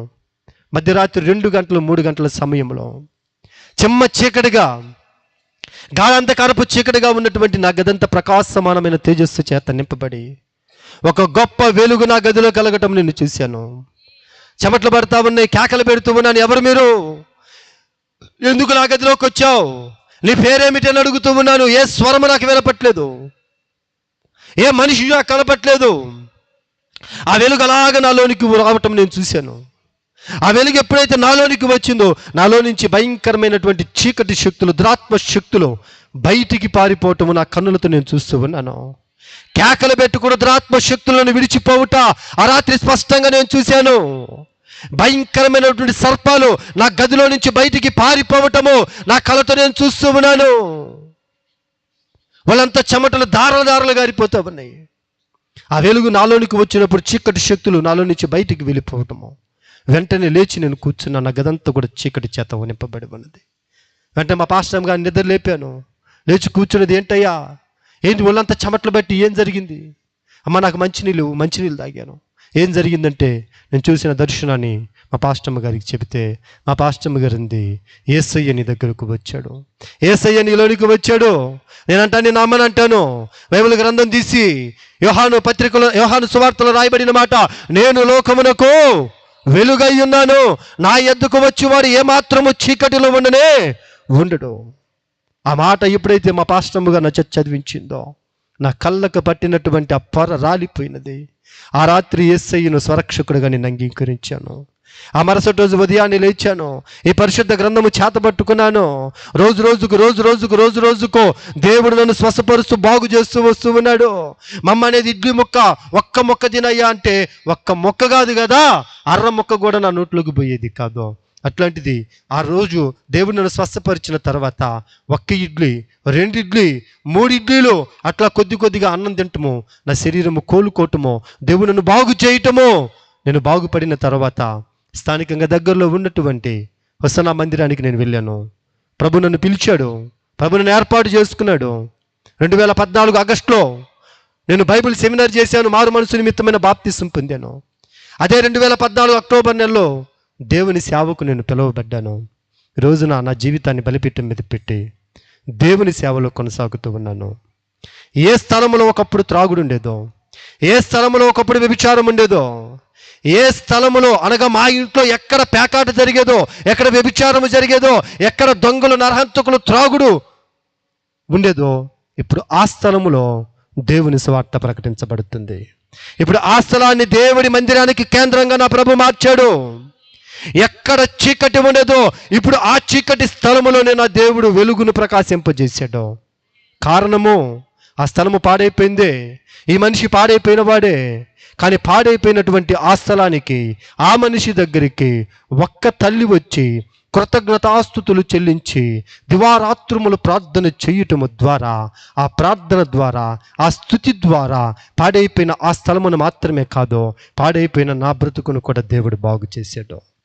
పాడైపోయిన నా జీవితాన్ని కూడా నా దేవుడు వెలిగించాడు. ఒక్క తల్లి చేసినటువంటి ప్రార్థన ఈరోజు నా కుటుంబాన్ని వెలిగించింది, మా ప్రాంతానికి గొప్ప రక్షణను తీసుకొని వచ్చింది. ఎన్నో రాత్రులు కన్నీరు విడిచి ప్రార్థిస్తూ ఉన్నాను, నా తల్లి నీ బిడ్డల కోసమో, నీ యజమాని కోసమో. నా బిడ్డలు పాడైపోయారన్నా, నా యజమాని పాడైపోయాడన్నా, నా కుటుంబం పాడైపోయిందన్నా, నా బ్రతుకు పాడైపోయిందన్నా, బాధపడొద్దు. ఈ సాక్ష్యము ద్వారా నా ప్రభు నీతో మాట్లాడుతూ ఉన్నాడు. పాడైపోయినటువంటి నీ బిడ్డల నిమిత్తమై, పాడైపోయిన నీ యజమాని, పాడైపోయిన నీ ఆర్థిక పరిస్థితి, పాడైపోయిన నీ ఆరోగ్య పరిస్థితి, పాడైపోయిన నీ కుటుంబ పరిస్థితిని చూసి నువ్వు కలవరపడొద్దు. పాడైన చోట్లను మోకరించి నువ్వు కృతజ్ఞతాస్తుతులు చెల్లించి దావీదు వలె ప్రార్థన చేస్తూ ఉండగా పాడైపోయినటువంటి నీ బిడ్డలు నా దేవుడు బాగు చేయబోతూ ఉన్నాడు. పాడైపోయిన నీ యజమాని నా దేవుడు బాగు చేయబోతున్నాడు. పాడైపోయిన నీ ప్రతి పరిస్థితిని నా దేవుడు నీ స్తుతి ద్వారా బాగు చేయును గాక. దావీదును దేవుడు అభిషేకించటానికి ఆఖరి కారణం ఏంటంట? స్తుతి చెల్లించేవాడు, ప్రార్థన చేసేవాడు, వాక్యానికి విలువను ఇచ్చేవాడు. 3 మాటలు చెప్పాను దావీదును దేవుడు అభిషేకించటానికి. మొదట చెప్పండి, సమర్పణ కలిగిన వాడు, ఒక్క గొర్రెపిల్ల నిమిత్తము తన ప్రాణాన్ని పెట్టడానికి ఇష్టపడ్డవాడు. రెండవదిగా తండ్రి మాటకు లోబడ్డవాడు. మూడవదిగా స్తుతి చెల్లించేవాడు. ఈ 3 మాటలు దేవుడు మన వినికిడిలో నీరు కట్టిన తోటగా మార్చునుగాక. నాకు అవకాశాన్ని ఇచ్చిన దేవాతి దేవునికి నేను కృతజ్ఞతాస్తుతులు చెల్లిస్తూ ఉన్నాను. అదేవిధంగా ఈ ప్రాంతానికి నన్ను ప్రేమతో ఆహ్వానించిన దైవ సేవకులు అన్న మరొకసారి కిషోర్ అన్నకు, ఆయన కుటుంబానికి నా ప్రత్యేకమైన వందనాలు. ఆయనతో కూడా సేవ చేస్తున్నటువంటి సేవకులకు, మరి ఈ ప్రాంతంలో సేవ చేస్తున్న సహోదరులు రాజేష్ పాల్ గారికి నా ప్రత్యేకమైన వందనాలు. కూడి చేరవచ్చిన అందరికీ కూడా నా ప్రేమ వందనాలు తెలియజేసుకుంటూ నా మాటలు ముగిస్తూ ఉన్న నా దేవుని మళ్ళీ దీవించును గాక. చిన్న ప్రార్థన చేసే సమయాన్ని సేవకులకు అప్పగిస్తాను. సమయం ఏమైనా ఎక్కువైతే క్షమించండి. 10:40కి ముగించమన్నారు, 10:45 అయిపోయింది. ప్రార్థన చేసుకుందాము. పరిశుద్ధుడా, ప్రేమాస్వరూపి, సకల ఆశీర్వాదములకు కారణభూతుడా, మీ ఘనమైన పాదాలకు వందనాలు నాయనా, స్తోత్రాలు చెల్లించుకున్నాము. ఈ రక్షణ సువార్త సభల ద్వారా 2వ వర్తమానము, మొదటి వర్తమానము తండ్రి మీరు మాట్లాడారు, మీకు స్తోత్రములు. మాట్లాడిన ప్రతి మాట మా అందరి వినికిడిలో నీరు కట్టిన తోటగా మీరు మార్చండి. ఎవరి హృదయాలు మార్చడానికి ప్రభానైనా, ఎవరి జీవితాలు మార్చడానికి అల్పుడనైనా నన్ను ప్రభానైనా ఇక్కడ నడిపించారో, మీ దాసులు ప్రభానైనా కిషోర్ అన్నను, రాజేష్ పాల్ గారిని మీరు ఏర్పాటు చేసుకుని సభలను ఏర్పాటు చేశారు. అయా తండ్రి, ఆ యవ్వన జీవితాలను మీరు మార్చండి, ఆ యవ్వన హృదయాలను మీరు మార్చండి. ఈ ప్రాంతంలో నశించిపోతున్న ఆత్మని స్వార్థ సభల ద్వారా, ఈ శబ్ద యంత్రముల ద్వారా అయా వింటూ ఉన్నటువంటి ప్రతి ఒక్కరి జీవితంలో గొప్ప మార్పు యేసు నామమున కలుగును గాక. ఈ పరిచర్యను అంతకంత దీవించి ఆశీర్వదించండి. ఈ పరిచర్యను ప్రభానైనా మీరు విస్తరింపచేయండి. సంఘ ప్రాకారములు సరిహద్దులు విశాలపరచండి. ఎంతో భారభరితమైన సేవ నాయన. తండ్రి, సేవకులు సమర్పించుకొని త్యాగం చేసి అయ్యా మీరు పిలిచిన పిలుపుకు లోబడి ముందుకు వెళ్తూ ఉండగా వారి ప్రయాణాలు రాకపోకలు మీ కృపతోడుగా ఉంచండి. వారు అడుగు పెడుతున్న స్థలాలు, సంఘాలు, పట్టణాలు, గ్రామాలు, గృహాలను మీరు దీవించండి. వారి వాక్యాన్ని వెదజల్లుతూ ఉండగా అనేక మంది మీ వైపు ఆకర్షించబడినట్లు కృప దయచేయండి. వారి చేతులుంచి ప్రార్థిస్తూ ఉండగా యేసు నామమున స్వస్థత కలుగునుగాక. ఇంకా రాబోయే దినాలలో ఈ జ్యోతిర్మయుని ప్రార్థనా మందిర పరిచర్యను నానాటికి మీరు విస్తరింపచేసి అనేక ప్రాంతాలకు మీరు ప్రభానైనా వ్యాపింపచేయమని, కుడి చేర వచ్చిన విశ్వాసులను అయా నా కుడి పక్కన కూర్చొని ఉన్న దైవ సేవకులను వారి పరిచర్యలను కూడా మీరు ఆశీర్వదించమని, నాతో కూడా వచ్చినటువంటి యవన బిడ్డలను ప్రభానైనా మీరు దీవించి బలపరిచి ఉన్నత కృపతో నింపమని కోరుతూ, ఎందుకు పనికిరాని అయోగ్యుడను ప్రభా మీరు నిలవబెట్టి వాడుకున్న కృపను బట్టి స్తుతులు చెల్లిస్తూ యేసు నామమున ప్రార్థన చేసి అడిగి పొందుకొని నాను పరమ తండ్రి. ఆమెన్. ఆమెన్. అందరికీ వందనాలు. God bless you. దేవుడు మనందరినీ దీవించును గాక.